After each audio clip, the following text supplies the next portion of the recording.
parce que man tey jii nii boo tegoon benn Bassirou Diomaye Faye teg 10 000 Sonko ma tànn Diomaye 10 000 fois. parce que kii moo ngi koy wax léegi ne espérons que dëkk bi duñ ko maanaam duñ si indi ay tension yoo xam ne nii peut-être fii léegi 2029 te man Diomaye bon en tout cas si lu mu waneegum je pense que c'est pas quelqu'un de belliqueux nekkul nit koo xam ne nii peut-être dina indi fitna si Sénégal parce que nit ku dal la parce que aussi dafa am loo xam ne nii day wane la grandeur d'un individu mooy lan quand on se trompe tey jii nii comme par exemple Omar Ndiaye toog à la télé il se trompe s'il fait amende honorable s'il dit que bon je me suis trompé ça c'est de la grandeur ñëpp mënuñu ko tey jii c'est quelqu'un comme Ousmane Sonko il va jamais dire je me suis trompé li muy waxee gi yëpp donc c'est pas quelqu'un qui reconnaît ses fautes donc par rapport à l'emploi des jeunes xam nga gars yi dafa mel ni xamuñu lu nekk ci dëkk bi xamuñu jeunes yi lan la ñuy dund il faut que les gens des fois descendent dans les rues dugg ci yenn quartier populaires yi di xool booy yi lan la ñuy dund actuellement fii Sénégal ki moo ngi ko doon wax léegi par rapport ak liggéey boo xoolee booy yëpp moto Jakarta la ñuy liggéey booy bu si liggéeyul moto Jakarta bon peut-être ñeneen ñi ci chantier yi lañ doon liggéey parce que boo xoolee bâtiment moo ëppoon li muy joxe emploi boo demoon matin bi ay rond-point Kër Massar nga gis nit ñi ni ñu fa doon bëree di toog di xaar peut-être ku leen jël mais à part ça tey jii nii boo xoolee y a un fléau boo xam ne ni moo ngi dans la société sénégalaise mooy la drogue tey ji booy yu bëri tey ñoo ngi si jaayam drogue bi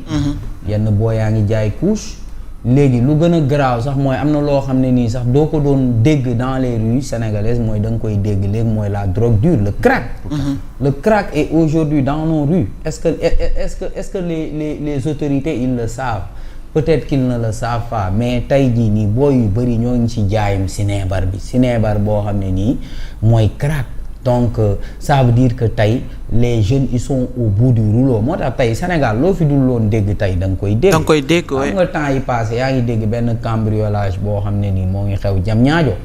donc ñu xaar ba ay 3h 4h du matin ñëw dajji fenêtre jàmbur dugg ci biir kër gi jàpp jabaru jàmbur ak jëkkër ji yóbbu leen ci seen point web sàccaale 2,6 millions seen kër yóbbu leen ba seen point web heureusement qu'il y a eu l'intervention de la gendarmerie mais kay xeetu ñaawteef bu ne di nga ko gis donc léegi Sénégal loolu lañ fiy dégg Sénégal léegi da ngay dégg ay braquage yoo xam ne nii ci film yi nga ko doon gis kese kon ça veut dire que aujourd'hui on a des jeunes qui sont au bout du rouleau qui sont prêts à tout parce que ay jamono xam nga sénégalais ci wàllu boppam dafa mës a ragal takk der peut-être que c'est notre expérience avec la colonisation fu ñu jaar ak colonisation ak takk der ak yooyu peut-être les gens avaient cette phobie là mais aujourd'hui tey jii boo demee ba ay dégg ay jeunes ñooy dóorante ay bal ak ay takk der on a des raisons d'avoir peur. Ouais. Personne n'est plus en sécurité sauf ñi nga xam ne nii tey peut-être ñoom ñoo ŋànk réew mi peut-être sauf ñi nga xam ne nii am nañu yenn teraanga yi peut-être ñoo ngi dëkk ci ay kër yoo xam ne c'est bien fortifié bandi mënu fa dugg guddi mais tous les Sénégalais sont en danger parce que aujourd'hui les jeunes n'ont plus d'espoir. Ouais. Donc tey ils sont prêts à tout. tey pour am xaalis donc moo tax tey da ngay dégg ni ay jeunes yuy dóorante bal ay takk der ça veut dire que le pays va mal donc il faut que les gens le comprennent ainsi léegi comme li ngay wax peut-être le président de la République Bassirou Diomaye Faye c'est quelqu'un koo xam ne nii dal na yaakaaruma ci moom nii peut-être dina indi fitna ci réew mi mais fitna newul état rek moo koy indi ci réew mi un peuple qui est exaspéré à un moment donné les gens peuvent manifester aussi parce que il faut que gars yi comprendre que noonu le Sénégalais il souffre en silence parce que Sénégalais nit la koo xam ne nii lu bari da koy jomm tey jii tabaski mën na ñëw amul lu mu jëndee xar sax mais il va se débrouiller pour jënd xar parce que day bàyyi xel dëkkandoo yeeg yooyu day bàyyi xel parce que leen li même bu ko deful pour ndistal war a dara sax mais da koy def pour njabootam da koy def pour jabaram peut-être pour siggil leen côté boobu la ko Sénégalais di defee léegi nag ces Sénégalais là ils sont au bout du rouleau parce que ça va mal tey jii gis nga ce qui se passe dans le monde du rural bu ñu demee ba Sénégal loo xam ne ay France laa ko doon gis ñuy tuur ay li ñu bàyyi di ko tuur ci tali bi ça veut dire que ça va mal léegi mais pendant ce temps-là que fait l'État que fait l'État pendant ce temps-là parce que temps yaa ngi dégg dans la vallée du fleuve Sénégal par rapport à la culture du riz donc ils ont attendu ba gars yi commencé wax ni ñoom ils ont beaucoup d'invendus lu bëri jaay ñu ko ñu dem ba ci biir naan léegi dañuy tëj les frontières par rapport à l'importation un État c'est dans l'anticipation État du bàyyi di bëne këtt ne jonn gouverner c'est prévoir donc ils n'ont rien prévu donc il faut que les gens se mettre dans le bain comprendre dëkk bi nu muy doxee gis nga fii par rapport à la culture de l'oignon rek par exemple c'est par rapport ak yenn gouvernement yoo xam ne nii ils ont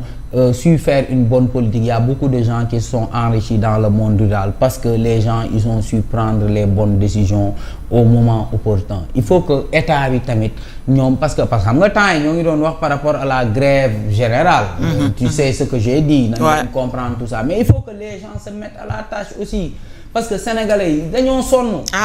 sénégalais yi sonn nañ de. dinañ yóbbu de. sénégalais yi sonn nañ nit ñee ngi ñàkk seen emploi léegi pendant ce temps aussi mais Pastef depuis qu'ils sont là ils sont en train de gérer ñi leen jege yaa ngi ko doon wax léegi par rapport ak les chargés de mission qui percevaient 5 francs. te liggéeyuñ fa dara. waaw une maternelle pour de gouvernement bis la. assemblée gouvernement bis la. l'argent qui est là boo xam ne mën nañ ko utiliser. ñun dans notre secteur là le secteur de la presse feuse du ma weddi xam na ñun ñëpp lu ñuy dund la presse ñu mettee moo tax chaque jour moo toogee ma ne dafa am yenn patron de presse yoo xam ne leen war a féliciter parce que ils ont ay jàmbaar lañu parce que ay jàmbaar lañu mais léegi ci période boobu déggoo temps yi ay journalistes yoo xam ne nii taxaw nañ ne way diw dagg na sama convention da ngay jommi da nga naan kon gars yi ñoo ngi doon am ay convention Pastef lu ñu doon woye kon donc Pastef ràcc jëmale seen kanam loolu lañ fi nekkee woon ils ont trompé tout le monde même nous les journalistes ils nous ont trompé parce que beaucoup de man j'étais rédacteur en chef dans un média de la place comprendre nga les reporters ils soutenaient en grande majorité les reporters ils soutenaient Pastef Pastef était le parti le plus couvert reporter sax da doon xulloog rédacteur am wala kii ndax Pastef comprendre nga léegi bu demee tey jii ba reporter yooyu noonu daanaka tous les reporters ñàkk seen liggéey kon ça pose problème. loolu rek waa Pastef dañ cee war a rus ñoom. en tout cas et c'est ce qui s'est passé donc l'homo Pastefensis donc vraiment. Et le cas des enseignants. Le cas des enseignants aussi. Qu'est-ce qu'ils n'ont pas fait pour Pastef? Mais regarde aujourd'hui Dame Mbodj aujourd'hui on dirait que c'est un lutteur. En tout cas, il est très silencieux. Non, aujourd'hui c'est un lutteur. Dame Mbodj boo xoolee aujourd'hui. bilaay nga jox ko combat un scène wala benn lutteur day bëri. day dem bëri donc gis nga góor dëgg buñ la joxee yenn responsabilités yi si nga war a gën a sonn. si nga war a gën a ñàkk ay nelaw. parce que da ngay xam ni yow dañ laa dénk rek te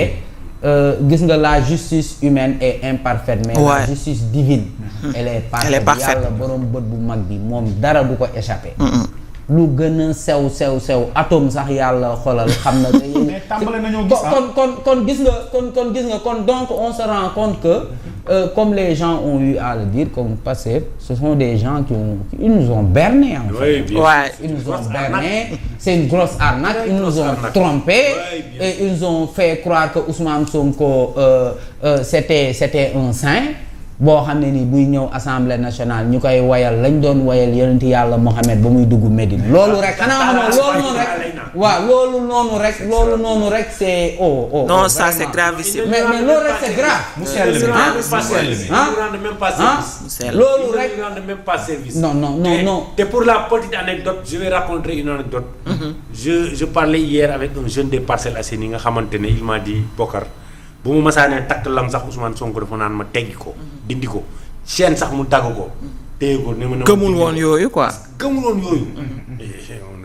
mais lan moo ko soppi nag nga jàpp ne Bokar moo ko soppi mais soppeekuwul là je vais être pragmatique ça soppeekuwul mais c'est sa vraie face qui sort de terre. gëmul woon lim doon le succès et l'argent ne changent